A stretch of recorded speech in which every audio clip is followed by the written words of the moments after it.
It was Merv Hughes, Glenn McGrath, Paul Rifle, Tim May, and Shane Warne. And I ended up getting 50, and Warne bowled me a ball, and I cut him for four. And I thought, geez, what's all this fuss about? And the next one he bowled, and I cut him for four again. And I go, what's all the fuss about? But behind me, Healy and Mark Taylor, there was all this little banter going on. Of course, the next one was the flipper. My bat was even down, and it hit the stumps, and they all just burst out laughing. And that was it. So I didn't read his flipper, to be brutally honest, Dad.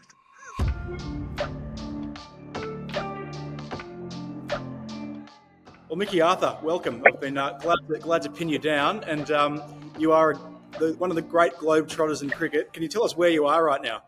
I'm actually in Bangladesh, in Sylhet at the moment, in the Bangladesh Premier League. So yeah, one of my franchises in the winter to get me out of the cold, dark English winter at this time of the year.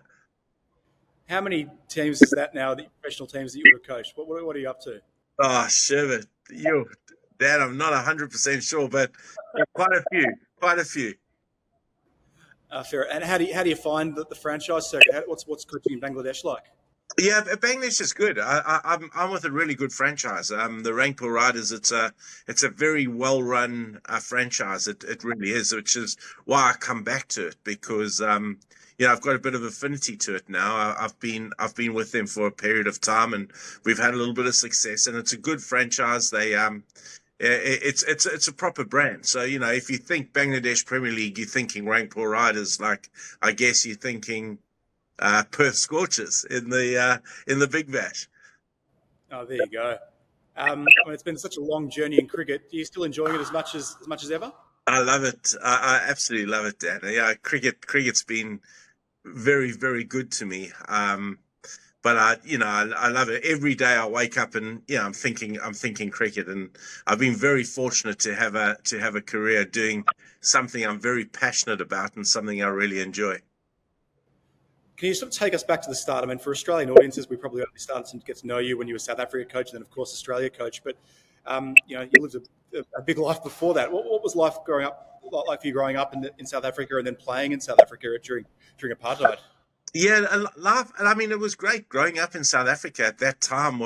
If you were white, it was an incredible childhood. I mean, we were very fortunate. I had a dad who and mom who loved sport. My dad was a cricketer. He was down the local cricket club. He was club president for about 20 years. So yeah, I grew up around the cricket field watching him.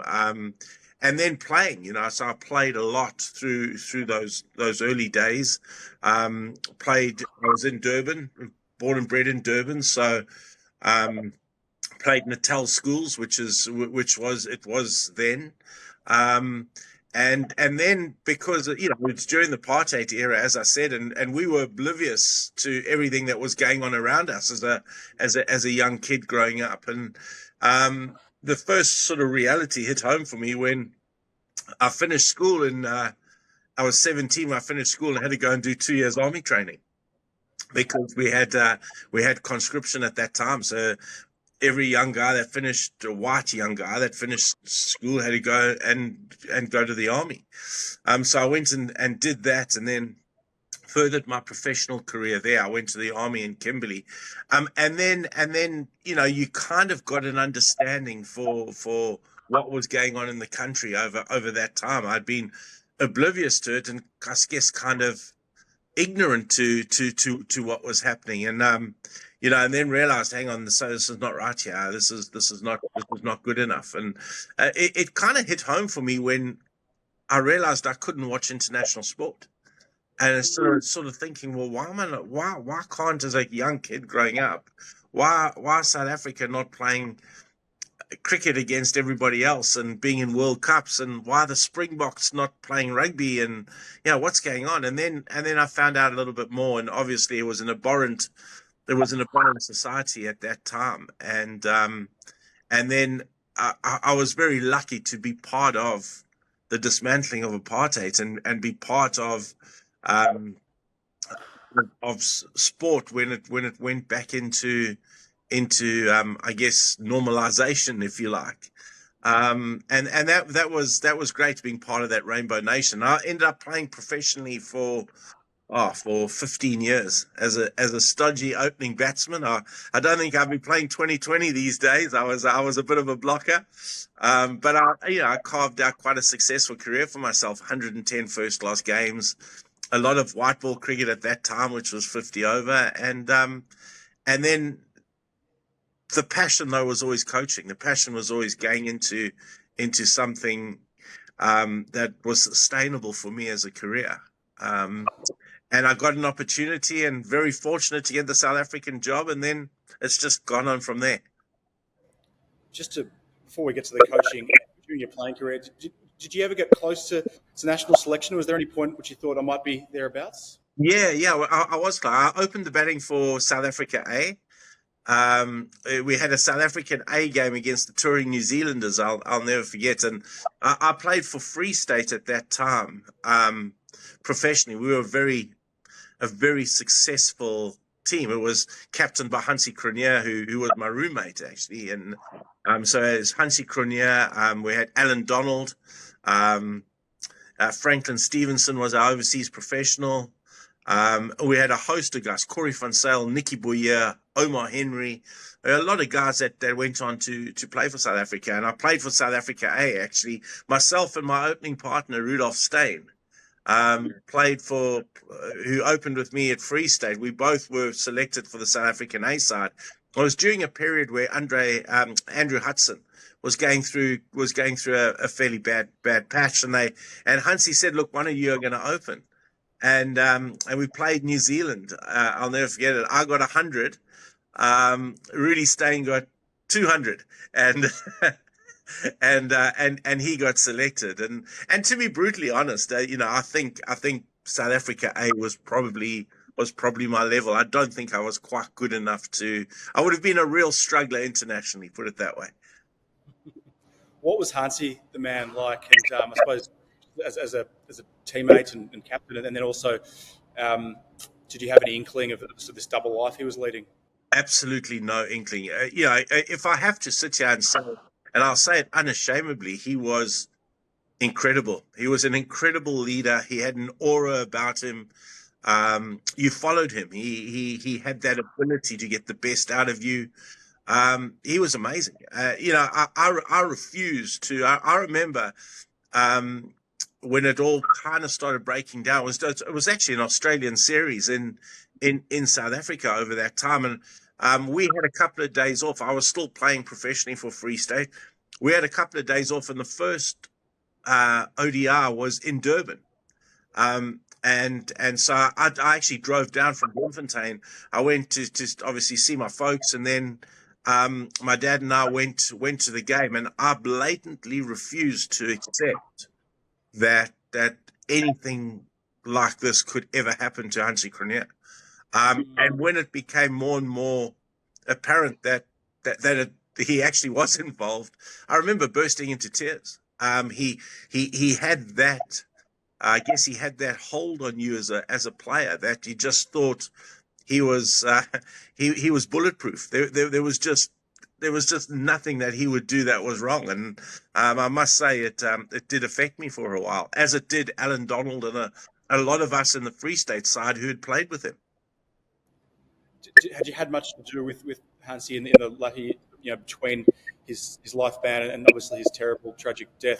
Did you remain in contact with him much? Yeah, I did actually. And, when he was trying to rehab and come back into, I guess, into normal society, it sounds rehab, but you know what I mean, transition back in. Because Hansie was an influential guy in South Africa. He was, he'd walk down the street and every lady was marrying their daughter to Hansie Cronje. Yeah, he had that effect on South Africans at that time. And I was lucky enough to have a benefit year. In the old days, I was I played for a small province called Griqualand West at that time in Kimberley, and I had a benefit year, and I'll never forget Hansie coming to talk at my benefit dinner. And he did that, and it was kind of saying, Hansie, so what do I give you? He said, I want nothing. I'll come and do it for free. And I ended up giving him a crate of wine, I think. But yeah, that was him transitioning in. So I did stay in contact with him a lot. And obviously I was devastated when I heard of his death. I remember driving to Bloemfontein and going and sitting with his dad in his dad's bedroom. And I mean, his dad was obviously incredibly upset, as you would be, and sitting there and sitting with his dad for about an hour as he was lying on the bed and, almost inconsolable. So yeah, I did stay in touch. And my memories of Hansie are very, very fond. I had great memories of him, and he was a good friend. And Alan Donald, I dare say you were trying to avoid him in the nets. Yeah, I was. I'll say I played for Free State for 6 years. We won every trophy. We were a very good side domestically at that time. Played against Australia a couple of times. Australia would always come out. I remember facing Warne, and Warne and Hansie. I was batting with Hansie at the time. We were 2 down. Hansie came in at 4, and I was batting with him. And I remember the contest there between Warne and Cronje at that time, because it was going into that first test match. This must have been 94, going into that first test match. And I remember Hansie taking him down in an over. He hit him for about 20. And the banter and the chirping that was going on, and me getting to Hansie and his eyes were just steely.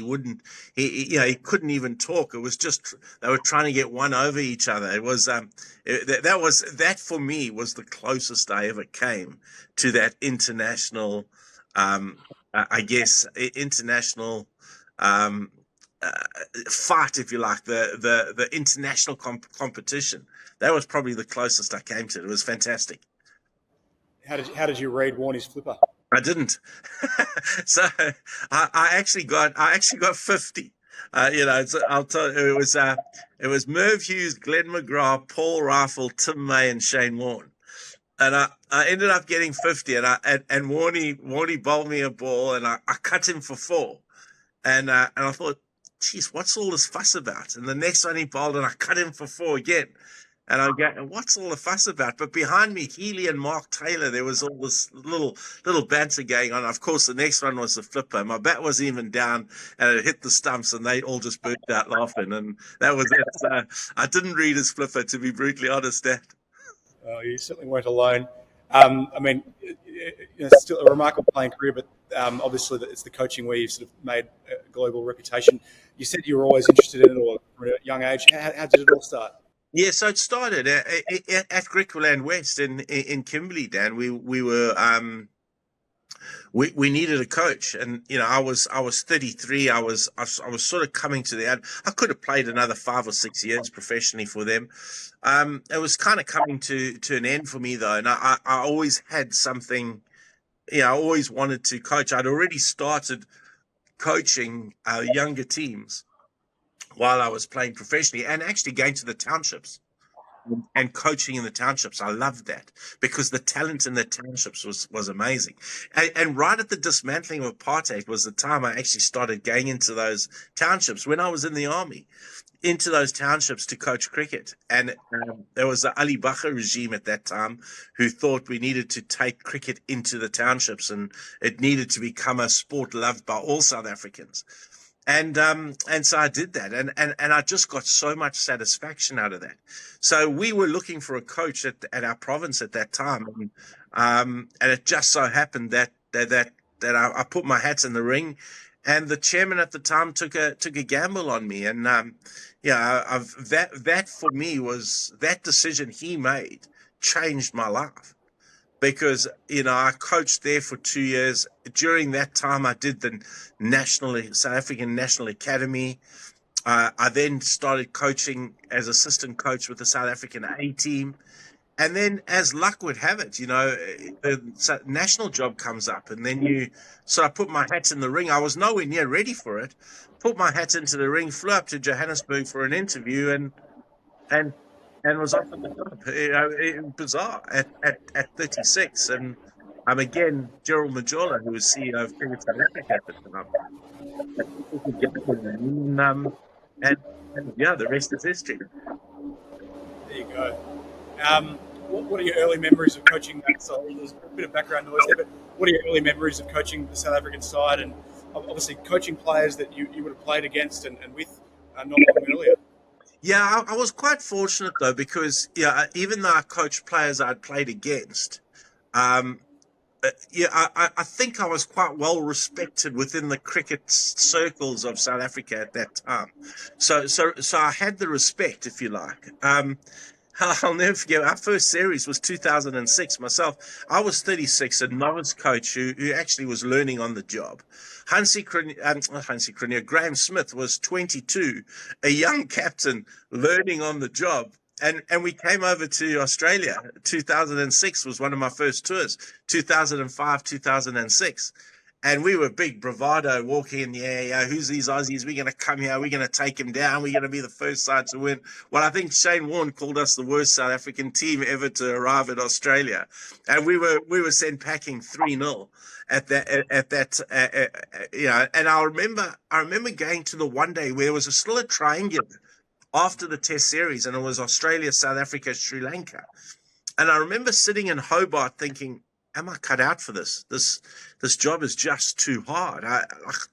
I've been, I've got my tail between my legs here. I actually didn't know where to turn. I remember looking in the mirror in the old wool store in Hobart, and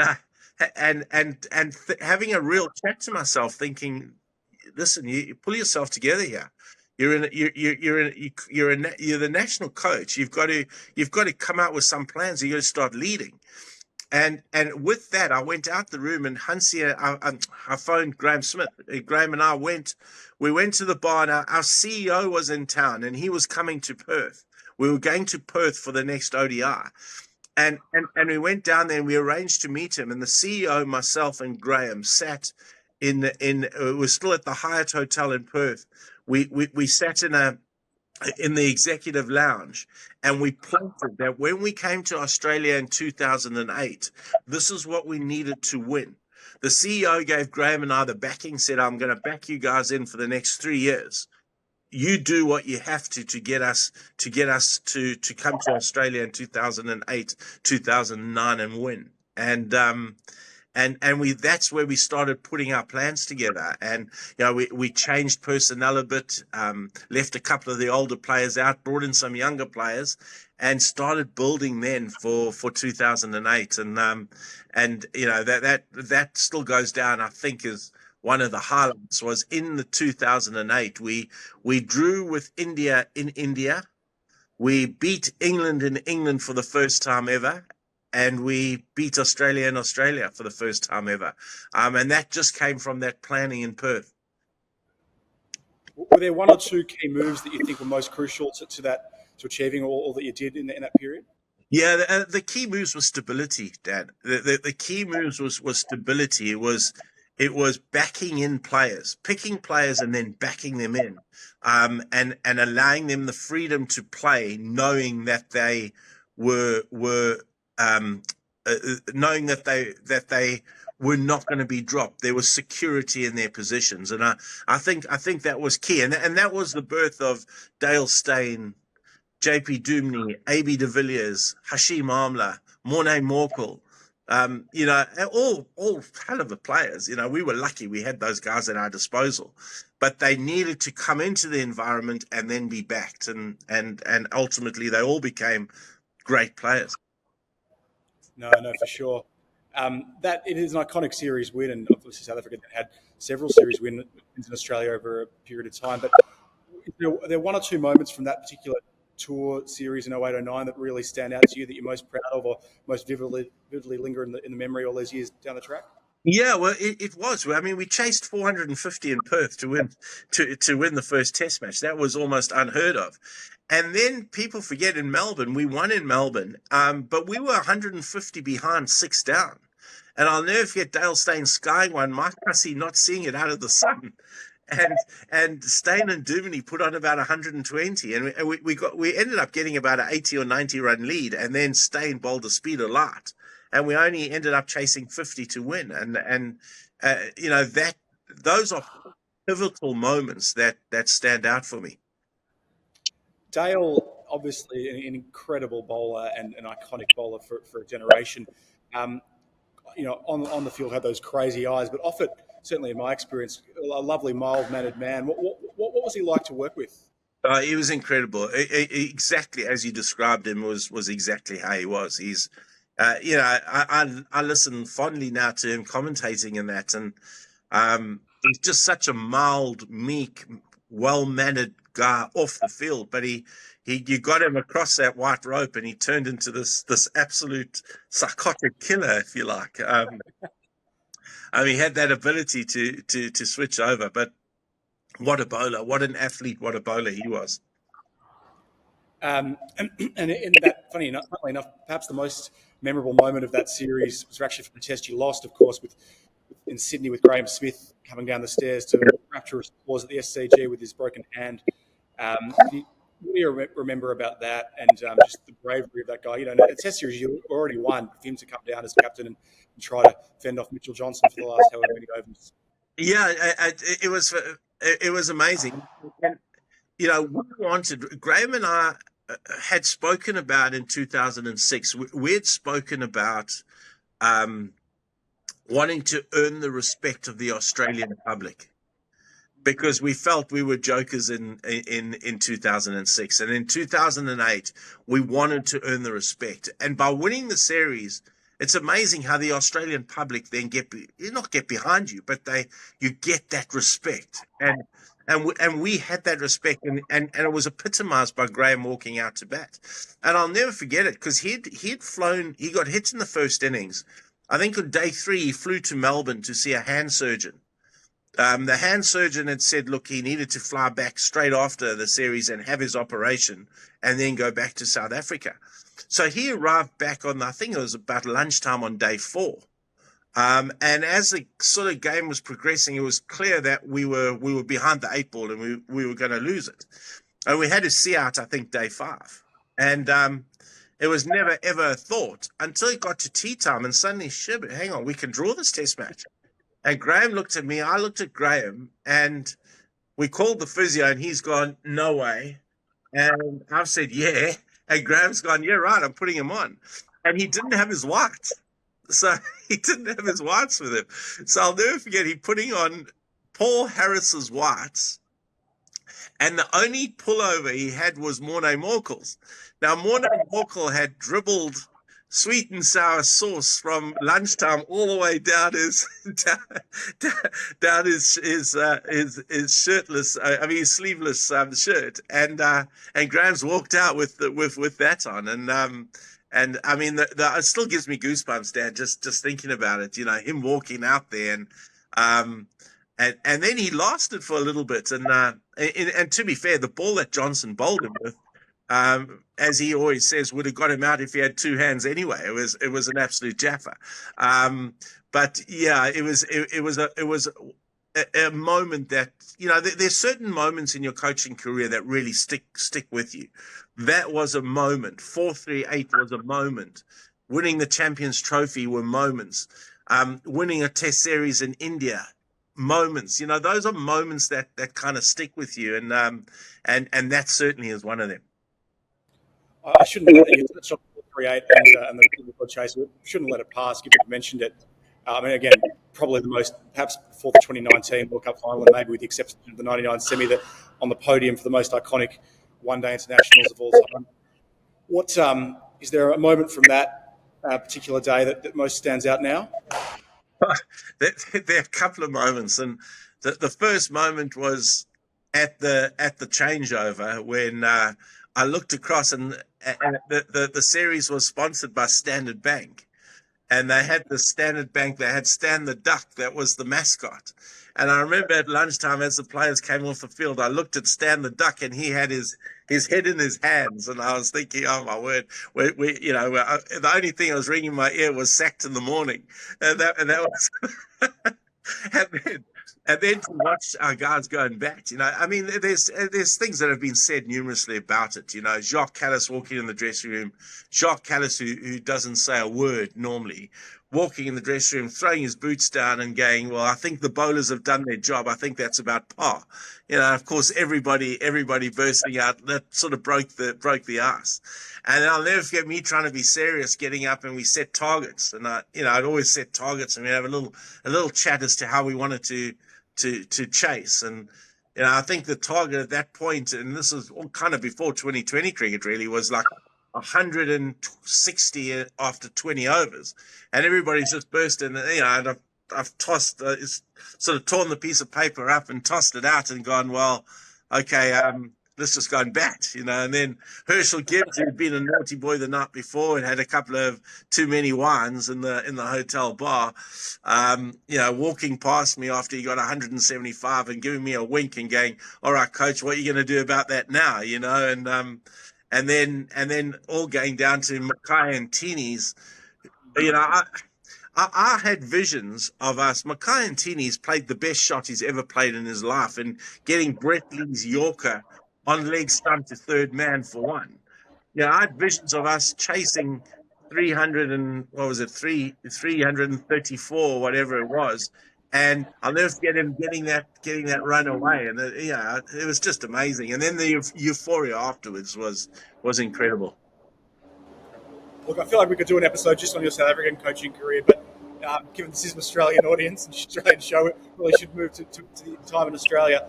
How did that start, and the move to Perth initially? How did that come about? Yeah, well, I finished with South Africa. I think I'd done it for 5 years, and Gerald and myself, and we sat down. I had another year left on my contract, but I think the team at that point needed a new voice. We had kind of achieved what we wanted to.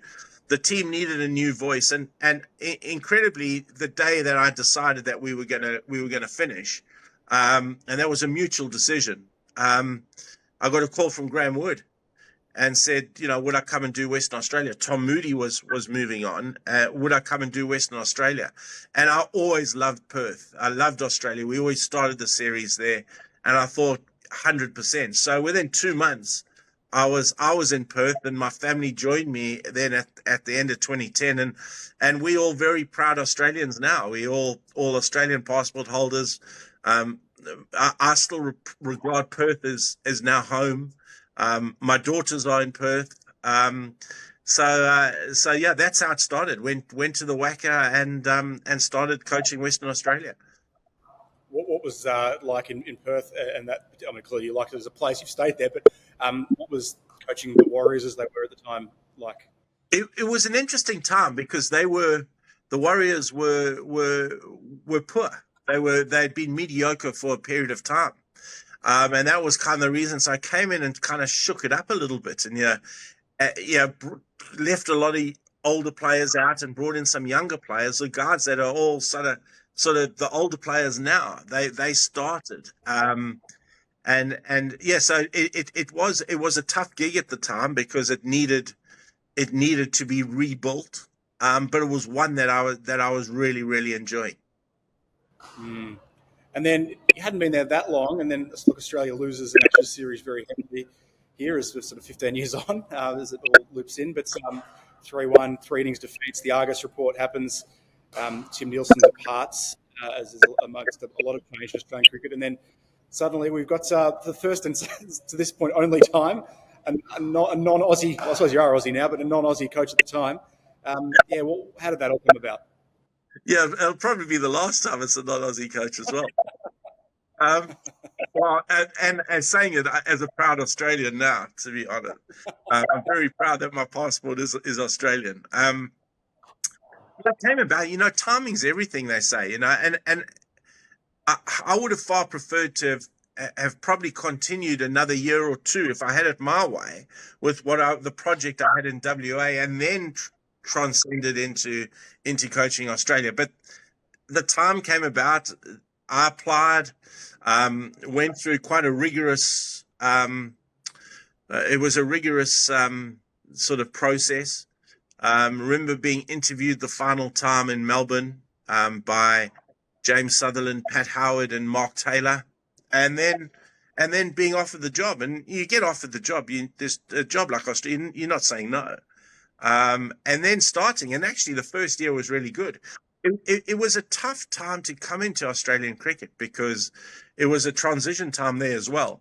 Um, and there was a lot of things happening in the team at that time. And of course, I wasn't aware of any of it because, I'd only been in Australia 18 months, to be honest. So it was a tough time. The team needed rebuilding as well. It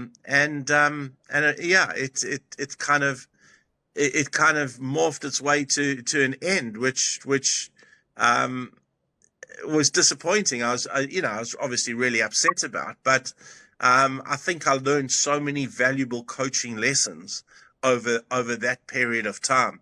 And saying that, I thought year one was really good, but it obviously went off rails in year two. And it was at the time I felt the team needed to be really reeled in a little bit. Um, I thought there was a lack of respect for a lot of things. And it needed some discipline. And obviously we know what happened, and ultimately, we didn't get the results we needed, and it led to me being sacked, which was disappointing, but probably the right thing for all concerned. And again, the lessons I learned from that were incredible. I mean, people do remember what happened towards the end, but you're right. That first 6 to 12 months, there was a fair bit of success in there as well. Are there series or the arrivals of certain players or moments that you're most proud of in that sort of early part of your Australian coaching tenure? Oh, the rival was clearly David Warner's debut, him getting 100 in Hobart against New Zealand. Um, that was really good. And I thought Michael Clarke was one of the best captains I ever worked with. I thought on the field he was incredible. On the field he was amazing. Um, and he was always tactically a couple of overs ahead of the game. He was a very, very, very good captain on the field. And yeah, working with him was great. Watching, the aura of Australian cricket, I guess, having watched and always coached against it, suddenly being in that environment was refreshing and exciting and good to be part of. And it's something that I was very fortunate to do. I thoroughly enjoyed my time doing it. It was tough, I got to be honest, as an international coach, because you didn't quite get the respect that you got when people kind of knew you. So I got the respect because I'd coached against the players, but then it became a little bit tougher as time went on. And yeah, it certainly grew me as a coach. How was it handling the exit of Ricky Ponting from international cricket, both across initially white ball cricket and then his final test in Perth and the whole process? Yeah, yeah. Look, that was interesting, and to be fair, Ricky kind of handled that himself. I was in awe of Ricky Ponting. He's one of the, certainly as a coach a coach against him in my early years. He was phenomenal, and then working with him, he blew me away by his level of professionalism. He was just incredible. His intensity he brought to training every day was just amazing, and it was in Adelaide. I remember Dale Steyn knocked him over. He kind of fell over at the stumps. I don't know if you remember. He sort of not hit him on the boot, but it was a Yorker, and he overbalanced and fell over. And I'll never forget him in the ice bath in the dressing room at Adelaide. And I walked past, and he sort of said, "Coach, I think I'm done." And that was it. And then he managed his way out of it, and as an icon of the game, he got the Perth Test match, which was great. And yeah, I mean, I count myself fortunate to have worked with him for a short period of time. A lot has been written over the years about the India tour and the various events of it, and the Homework saga, and it's probably, I suppose it's the one saga you're probably sick of talking about and can't escape. Um, can you sort of shed some light as to why it happened, and you sort of alluded to sort of standards have been slipping, and players need to be pulled into line. What happened in the lead up to that ultimate key point. Yeah, it had been it had been a amalgamation of a lot of things. I think there was slight disciplines that were lacking. I thought a lot of players were very entitled over that time.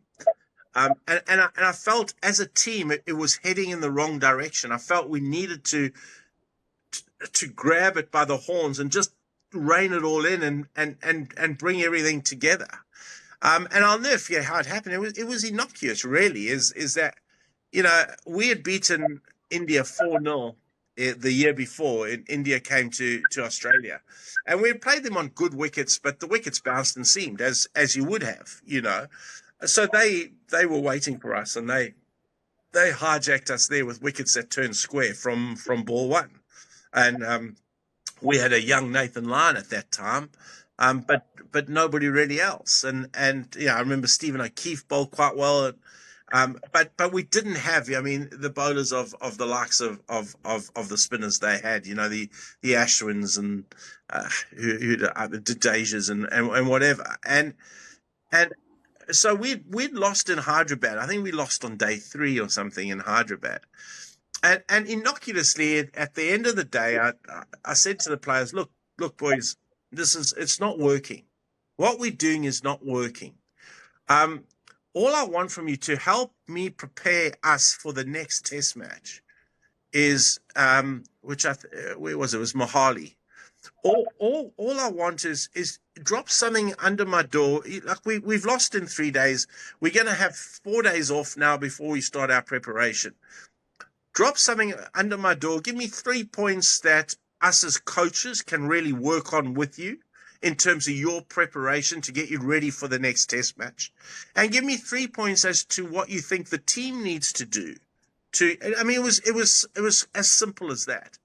And I said, guys, send me a text, put a note under my door, send me an email, whatever you want. You got 4 days, because I'm going to sit in 3 days with our coaches, and we're going to start preparing and planning for what we think is going to be best preparation going into the Mohali test match on the back of us knowing the conditions we were going to play in. It was as simple as that, Dan. And I remember sitting on the plane. We eventually flew, and I remember Gav Dovey asked me on the plane, how's the feedback? And I said, the feedback's been actually good, and it had been excellent from so many players. And I remember Eddie Cowan, I think, might have said, who has everybody sent it in? And stupidly, I said, no, I'm still waiting from 4 guys. And Pup's gone, 4 guys. Who? He was sitting just in front of me in the plane, and I said the names, and he's gone, that's disrespectful. And I'm thinking, hang on, this is probably getting to a place where I don't want it to go, because I could have just knocked on their door and gone, hey guys, please, man, won't you just send me that stuff? It didn't have to be out there, and then of course it grew legs, because everybody kept on asking, have those guys sent their message in? Have they? And well, they hadn't. And we had a staff meeting, and in the staff meeting they said, so have those 4 guys sent their. Yeah, it was James Pattinson, Uzi, Shane Watson, and Mitchell Johnson, and they'd just forgotten. I would have just phoned them up and said, guys, just remember. But the guys are going, no, this is exactly what's wrong with this team, and we need to act. And then you sit between a rock and a hard place, because if you don't do anything and just go to these guys and say, well, the guys think, oh well, there you go again. We're not being true to our word and kind of polishing up the environment, or you end up losing respect of your support staff, because you actually say, okay, well, guys, I'm just going to go and have a quiet word with them. So I got then caught between a rock and a hard place, and obviously the punishment never befitted the crime, to be honest. But it had been a build-up of such a lot of stuff, and ultimately me sitting there, do I lose my support staff? Do I lose the team? Do I lose the players? Is this a line in the sand moment? And I remember going, okay, well, this is a line in the sand moment. Let's really we'll make an example of this and see where this takes us. And of course, the rest is history. Um, and there are the bizarre circumstances where Michael captains that fifth test while Shane's suspended. Shane goes home, I think, for the birth of his child as the vice captain, then comes back because Michael's injured for the last test and captains in Michael's absence. And clearly their relationship had soured by that point pretty significantly. From your perspective, very difficult to manage as a coach. What was that dynamic like between the two of them? It was tough, and I'll be brutally honest. I found it tough managing the dynamic between the captain and vice captain at that time. Both incredible people, guys I got a massive amount of respect for, but managing that dynamic was, because they were such different people. Managing that dynamic was tough. But it was all part of my education, I guess, in coaching, if you like, Dan. And ultimately it made me a better coach. And I know when I went on to coach Pakistan and Sri Lanka later, I was a better coach for that. The one thing I learned from Australia was I went in thinking Australia and South Africa was very much alike in terms culturally. Well, it's not. There is a difference. And I tried to come in and I guess coach like I coached South Africa when I probably needed to sit back just a little bit and just get a real feel for what the team needed and the dynamic and culture that was required at that particular time. You lose 4-0 in India, a series finishes. There's an Ashes tour coming up, a Champions Trophy in England ahead of that. Hope's probably still high, and if you can win back the Ashes, then all is forgiven. Champions Trophy, of course, now most infamously remembered for the David Warne, Joe Root walkabout incident. How did you get wind of what had happened? What are your memories of that? I remember sitting with Pat Howard in Delhi, the last Test match in India, and Pat was going, and rightly so. Pat said, "Look, Mickey, you've put a line in the sand now. Remember that discipline is on you." And I said 100%. I accept that and take it. And we trained and things had started. Michael Clarke was injured. He didn't even travel. He was in London, didn't travel up to the first couple of games because of his back in the Champions Trophy. We were a weakened team at that time. And yeah, like I'll never forget. I said trying to. Yeah, I felt that there were certain players, certainly with Shane, that I'd probably lost a little bit, So I remember trying to mend all those kind of relationships in the lead up to that Champions Trophy. And then Michael not traveling, and I remember us playing England. We lost at Edgbaston in that day, and then obviously that it happened that night. I didn't get to hear about it. I didn't know anything about it until the Monday at training, and that was the thing that really disappointed me, because I'd made a line in the sand moment in terms of discipline.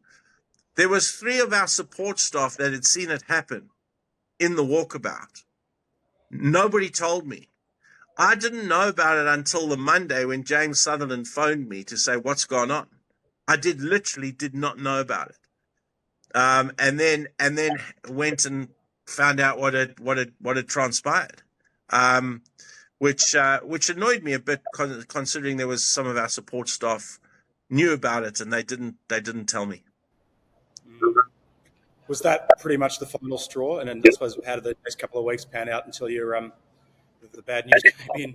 Yeah, well, it was. You always then felt, oh well, sure, but here we go. David Warne gets he got a suspension, I think. I remember going to his press conference in London when he was suspended, and Michael spoke well, and he spoke, and I'm thinking this is derailing here at the rate of knots.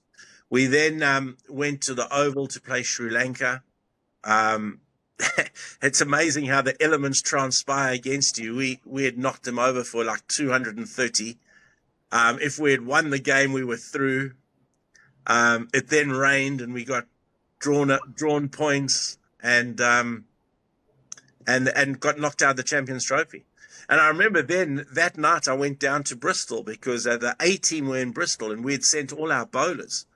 So Siddle, Pattinson, there was a couple of our bowlers were bowling against Australia A, and I went down to watch the next day, and it was at that point we decided to bring Ashton Agar and Steve Smith into the Ashes squad. So we had a selection meeting down there, brought them in, and then I remember finishing the selection meeting and Pat Howard walking in and saying, "Can I have a word?" And of course, that was it. And press conference the next day, and I was on the plane back to Perth, and that was it. Unbelievable. And then within weeks or so, there was legal action that you were taking, if I recall correctly. How did that pan out and Well, settle, as you can say? it was a tough time for me because I got sacked, and it happened. It was just very quick. Pat Howard. It literally happened in 5 minutes. And Pat's gone. I had 14 months left on my contract, and he said, "Oh, yeah, Mickey, we pay you 3 months, and off you go." And nothing resonated with me because you obviously get the bad news, and you go. And I'll never forget flying home, landing in Dubai, and my mom had cancer, and she had passed away. So suddenly all my thoughts had gone away from being sacked to my mom, and then landing in Perth, there was scrutiny in Perth like you can't believe. Battle to get out of the airport. Outside our house, we had Channel 10, Channel 7, Channel 9, all outside our house in Perth. I've arrived home in the early hours with my daughter, who was with me. One of my daughters was with me in Perth. Went home, I slept, woke up the next day. My wife had got a ticket sorted for us to go that night to South Africa. And I remember going to see one of my best mates in Perth, and he said, so what's the settlement? What they doing for you? I go, well, geez, to be honest, my mind was all over the place. I said, I think they're giving me 3 months, and he said, that's not good enough. And I go, well, yeah, you're actually right. It probably isn't good enough. And then he said, well, look, you go back to South Africa, and I'll get somebody onto it for you. And that's kind of then how it started. And it was because of my good friend Dave van der Walt in Perth, and he then kind of set the whole thing up for me. And the more I thought about it, the more I'm thinking, well, hang on, 3 months, this isn't right. And I didn't want it to become a massive issue. I was hoping Cricket Australia would go, you know what, he has 6 months. And I would have, and so we ended up going to the tribunal court, and I think I ended up getting 9 months. And that was it. And it was just because I thought, well, hang on, that's probably not fair. It certainly wasn't the end of the international coaching for you, and I won't go into it's quite as great depth with Pakistan and Sri Lanka, but just are there a couple of moments that you most remember vividly from those couple of stints down the track? Yeah, well, I remember coming back from South Africa after my mom passed away, and going. Christchurch Grammar School offered me a job. I went in there as their director of cricket. I started doing some franchise leagues over those 2 years, which I quite enjoyed. I did a lot of work at Claremont Cricket Club in Perth, and I got my love back for the game, because I kind of lost a bit of that love over the end with Australia, and I got my love back for the game. And then Pakistan came calling, and I was the best coach I've ever been at Pakistan. I loved it. I loved those 4 years with Pakistan. We built a team. I think we made some young players very good players, and we won a Champions Trophy. Got ourselves to number 1 in the world in T20s and Test cricket. It was a really good time to be involved. And of course, in the subcontinent, you coach as you want to coach. We won the Champions Trophy, which gave me a little bit of power. there's a lot of respect for the coach from the subcontinental players. And I just loved the environment. I loved working in it, and we had some success, which was very, very pleasing. Of course, that ended as it does in the subcontinent when the government changes, because the government changes and they bring their men in, which they did, and that was fine. And then Sri Lanka came knocking, and Sri Lanka is a wonderful country. Again, we started making some really good progress with that team. It was I had a year of it, and then we went into COVID, and I was locked up in Sri Lanka for 2 years, really. Couldn't, during that, which then got me to a point where I thought, I just need some stability in my life now. I want stability, and that stability I got was, funny enough, just arrived in there was an advert. I was sitting in the COVID bubble at the World Cup in 2021, the T20 World Cup, in the COVID bubble, and the job at Derbyshire County Cricket Club was advertised. And I remember phoning the CEO, Ryan Duckett, and saying, "Look, is this a club with ambition? Is this an ambitious club? Can we do something?" And they've been fantastic, and it was just what I needed. It was stability. I've got a house in England. I go to every night. The travel wasn't as severe. I live a normal life, but I'm still doing something that I really, really enjoy. And I'm head of cricket at Derbyshire County Cricket Club, and we've got a real project going on, which is very, very exciting. And then in the winter months, it allows me to do 2 or 3 franchises. So I have the best of both worlds now. Oh, fantastic. Just you've been very generous with your time, Mickey. Just to finish up, obviously so much made in a modern cricket coaching front around England in particular, and Bazball, and the approach and the way, both the actual on-field style, but also just the management, and I suppose the discipline elements, which we've seen a little bit in recent weeks with what's happened in Noosa, the video of Ben Duckett, and just various other elements like the various reports. What do you make of all that as someone who's obviously had to deal with discipline issues in your role as Australian coach and other jobs? Yeah, look, first, I was so looking forward to this Ashes series, and I've been really disappointed. I was waking up in England at 2 in the morning in the cold to watch the series, and I've been disappointed by what I've seen. I guess I've been slightly disappointed by the way England have gone about it. Bazball's great. I turn my TV on and I watch it, and I love watching their cricket. It's exciting, it's entertaining, it's great. But there's certain aspects of it I don't like, because I think international cricket still has a place for structure, and it's still got a place where you've got time to absorb pressure and then apply pressure. And I'd like to see a lot more accountability taken by players, if you like. But saying that, it's a brand that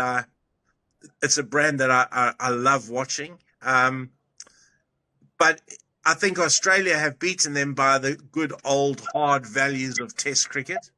I've got to be honest. I didn't think that it's a great Australian team either. I thought if England had their best chance, it was to beat the side. I mean, if you'd said you're not going to have Hazelwood for the whole series, you're going to have Cummins for 1 Test match, you're going to have Lyon for 1 Test match, and there's a batting order that I think is a little bit unstable at the minute. You'd be licking your lips to play Australia, given those sets of rules, if you like. So yeah, I think it's been a disappointing series. I don't think the quality of the cricket's been outstanding, and yeah, I've been underwhelmed by it, if that makes sense. In terms of the discipline issues, look, I know what it's like internationally, so them planning to go to Noosa, I haven't really got a problem with, because if you can understand in their planning, and as you plan your series, we're going to have a tough build-up, we're going to have 2 tough Test matches. That's going to be 8 to 10 days hard cricket. We're then going to have 4 days off just to relax a little bit, and then we're going to build up again. It kind of makes sense if you think. So I haven't got too much issues around that. Obviously, you are going to, boys will be boys. You are going to have issues that crop up, but you've just got to be prepared to take them. So I haven't got too much of an issue with Noosa and what's gone on there. I've got more of an issue around the quality of cricket we've seen in the Ashes. Just the very last one. Are you still in touch with many of the Australian players that you coached from that period? Have you sort of made peace, I suppose, with Shane Watson and? Yeah, I've seen them. I've seen them around the traps, like where and it's all good. I mean, those Aussie boys were good quality guys. I love watching them on TV commentating now. I don't phone them every day or wish them happy birthday, but whenever I see them, I really enjoy it. I really enjoy seeing them. I've got absolutely no hard feelings at all. In fact, I look at myself and think how privileged I was to be able to come into Australia, coach Australia, and privileged now to call myself Australian. So, I've buried the hatchet long ago. Thank you. No, look, thank you so much for joining us today. I really, really appreciate it, and all the best for the rest of the BPL and various coaching gigs.